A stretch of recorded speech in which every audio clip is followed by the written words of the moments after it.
அவர்கள் எழுதிய பார்த்திபன் கனவு பாகம் 3 அத்தியாயம் 7 சிதறிய ரத்தினங்கள். நான் மீனாட்சி. கடந்த அத்தியாயத்தில் சிற்பியின் வீட்டிலிருந்து கிளம்பிய விக்ரமன் ஒற்றர் தலைவனிடமிருந்து குதிரையை இரவலாக வாங்கிக்கிட்டு உறையூரை நோக்கி கிளம்புனான். அதற்கப்புறம் என்ன நடந்தது? வாங்க கதைக்குள்ளே போகலாம். விக்ரமன் காட்டு வழியில் புகுந்து கண்ணுக்கு மறைந்ததும் ஒற்றர் தலைவன் மீண்டும் அந்த சிற்பி வீட்டுக்குள் புகுந்தான். மார்பில் 2 கைகளையும் கோத்து கட்டிய வண்ணமாக சற்று நேரம் அங்கிருந்த தெய்வீக சிலைகளை பார்த்து கொண்டு நின்றான். அப்போது அவனுடைய கண்களில் நீர் ததும்பிற்று. பிறகு அங்கு வந்த கிழவியை பார்த்து, அம்மா, இந்த பிள்ளை மறுபடியும் ஒருவேளை இங்கு வந்தானானால் அவனுக்கு தங்குவதற்கு இடம் கொடு. ஆனால் என்னுடைய இரகசியத்தை மட்டும் உடைத்து விடாதே. மறுபடியும் 5-6 நாளில் நான் வருகிறேன் என்றான். அப்படியே சுவாமி என்றாள் கிழவி. பிறகு ஒற்றர் தலைவன் அந்த சிற்ப மண்டபத்தின் பின்புறம் சென்றான். அங்கே விக்ரமன் ஏறி சென்றது போலவே தத்ரூபமாய் இன்னொரு குதிரை இருந்தது. அதன் மேல் வெகு லாவகமாக ஏறி உட்கார்ந்து அவ்வீரன் கிளம்பினான். விக்ரமன் போன வழியாக அவன் போகாமல் முதல் நாள் இரவு வந்த காட்டுக்கொடி வழியில் புகுந்து சென்றான். சற்று நேரத்திற்கெல்லாம் விக்ரமன் வழிப்பறிக்கு ஆளான இடத்துக்கு வந்து சேர்ந்தான். ஒற்றர் தலைவன் அவ்விடத்தை நெருங்கி அங்கும் இங்கும் உற்று பார்த்தான். அவனுடைய முகத்தில் ஆச்சரியக்குறி தென்பட்டது. உற்று பார்க்க பார்க்க அவனுடைய அதிசயம் அதிகமாயிற்று. ஆச்சரியத்திற்கு காரணம் என்னவென்றால், முதல் நாள் இரவு இரத்தின வியாபாரியின் வாளுக்கும் தன்னுடைய வாளுக்கும் இரையாகி விழுந்தவர்களின் உடல்கள் அங்கே காணப்படவில்லை. அவ்விடத்தில் மிகவும் அருவருப்பான கோர காட்சி ஒன்றை ஒற்றர் தலைவன் எதிர்பார்த்தான். இரவில் காட்டு மிருகங்கள் இரை தேடி அங்கு வந்திருக்கும் என்றும் அவை இரை உண்ட பிறகு மிகுந்த எலும்புக்கூடுகள் சகிக்க முடியாத காட்சியாக இருக்கும் என்றும் அவன் எண்ணினான். ஆனால் அங்கே அப்படியொன்றும் காணப்படவில்லை. காட்டு மிருகங்கள் எலும்பை கூடவா விழுங்கியிருக்கும்? அல்லது உடல்களை அப்படியே இழுத்து கொண்டு போயிருக்குமா? அப்படி போயிருந்தால் அந்த ஆட்களின் துணிமணிகள் எல்லாம் எங்கே? நாம் போன பிறகு இங்கே யாரோ வந்திருக்கிறார்கள், என்னமோ நடந்திருக்கிறது என்று ஒற்றர் தலைவன் எண்ணினான். உடனே அவன் குதிரையிலிருந்து குதித்து இன்னும் கவனமாக அங்குமிங்கும் உற்று பார்க்க தொடங்கினான். சற்றென்று ஒரு பொருள் அவனுடைய கவனத்தை கவர்ந்தது. அவனுடைய முகத்தில் அப்போது வியப்பு மட்டுமல்லாமல் கேள்விக்குறியும் தோன்றியது. அந்த பொருள் என்னவெனில் ஒரு மண்டை ஓடுதான். நேற்று அங்கு இறந்து விழுந்தவர்களின் மண்டை ஓடாக அது இருக்க முடியாது. அது மிக பழமையான மண்டை ஓடு. நேற்று நாம் போன பிறகு இங்கு வந்தவன் கபாலிகனாக இருக்க வேண்டும். அவன் கழுத்தில் போட்டிருந்த மண்டை ஓட்டு மாலையிலிருந்துதான் இது விழுந்திருக்க வேண்டும். அவனோ அவர்களோதான் இங்கே செத்து விழுந்தவர்களின் உடல்களை அப்புறப்படுத்தி இருக்க வேண்டும் என்று ஒற்றர் தலைவன் எண்ணமிட்டான். இன்னும் அவ்விடத்தில் அவன் சுற்றுமுற்றும் பார்த்தபோது ஓரிடத்தில் இரத்தினங்கள் கொஞ்சம் சிதறி கீழே கிடப்பதைக் கண்டான்.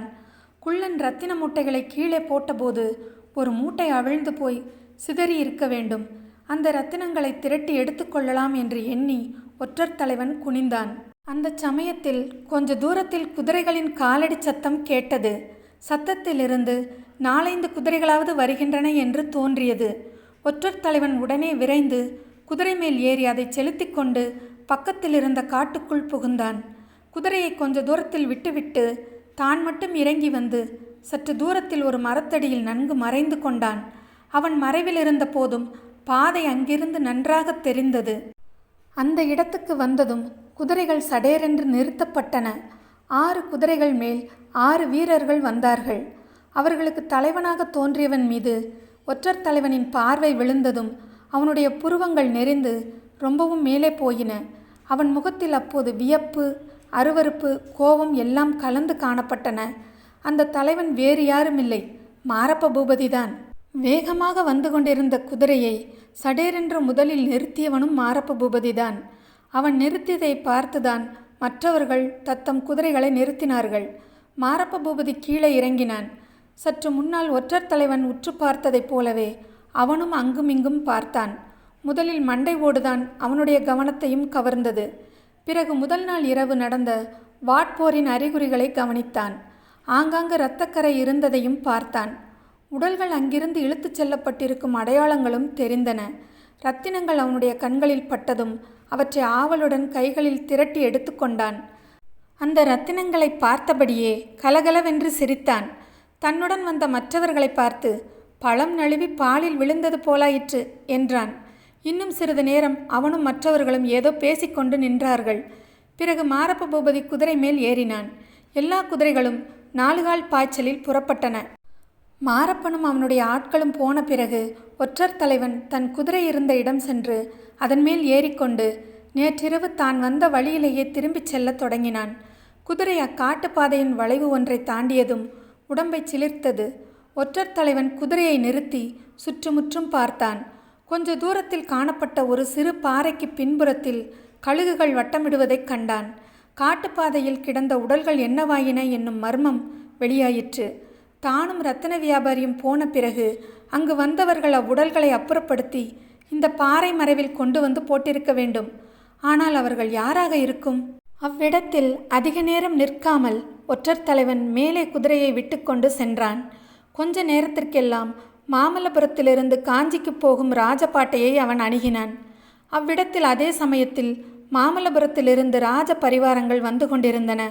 பரிவாரங்களுக்கு மத்தியில் குந்தவி தேவியின் பல்லக்கும் வந்தது. பல்லக்கின் பக்கத்தில் ஒரு கம்பீரமான வெண்புறவி மீது நரசிம்ம சக்கரவர்த்தியின் புதல்வன் மகேந்திரன் வீற்றிருந்தான். இதையெல்லாம் தூரத்திலேயே கவனித்து கொண்ட ஒற்றர் தலைவன் அவ்விடத்தில் குதிரையை சற்று வேகமாக தட்டிவிட்டான். ராஜ பரிவாரங்களையோ பரிவாரங்களுக்கு மத்தியில் வந்தவர்களையோ சற்றும் பொருட்படுத்தாதவனாய் அவர்களுக்கு சற்று முன்னதாகவே ராஜபாட்டையின் சந்திப்பை கடந்து காஞ்சியை நோக்கிச் சென்றான். பல்லக்கில் வந்த குந்தவி தேவியும் புறவியில் வீற்றிருந்த நரசிம்ம சக்கரவர்த்தியின் மகன் மகேந்திரனும் ஒற்றர் தலைவனை கவனித்தார்களா? அடுத்து என்ன நடந்ததுங்கிறத அடுத்து வர்ற அத்தியாயத்தில் நம்ம பார்க்கலாம். இதுவரைக்கும் என்னோடய சேனலை சப்ஸ்கிரைப் பண்ணவங்க எல்லாருக்கும் ரொம்ப நன்றிங்க. தொடர்ந்து கதையை கேளுங்க, சப்ஸ்கிரைப் பண்ணுங்கள், சப்போர்ட் பண்ணுங்கள். நன்றி.